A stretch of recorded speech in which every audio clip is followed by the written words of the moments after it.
Well,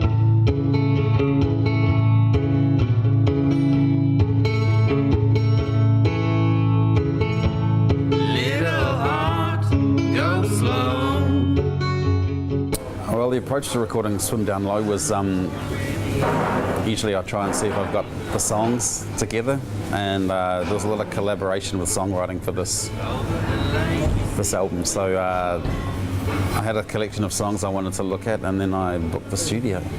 The recording location for Swim Down Low, this was the third album in a series of albums recorded in a studio in Italy. So first one, Self-Decapitation, second one, Bad Luck Man, and third one being Swim Down Low. It's kind of like the cork in the bottle in a way. After that, there's been a time away from there.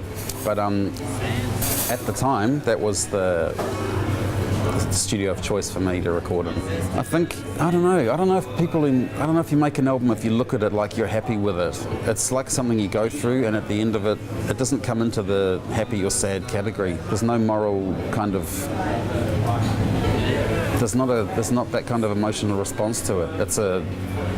It goes beyond that. I guess with children, I'm not saying my album's like a child, but I think that maybe as an analogy people might understand.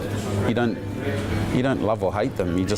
They're everything in the end, you know. So you go beyond all that. You sacrifice that relationship to that album and those songs. The fact that somebody picks it up and nominates it and puts it in this realm, and the fact that it went through to the next step and became a finalist, gives it a huge push for me, and makes you feel.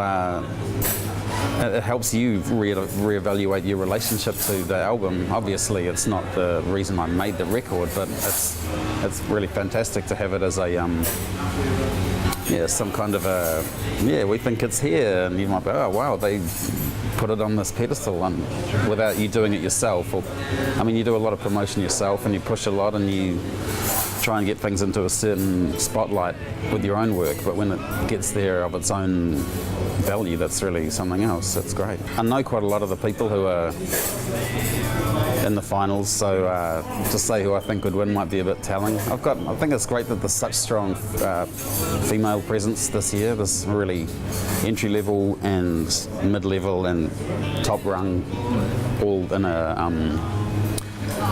all female finalists. So I think that's great.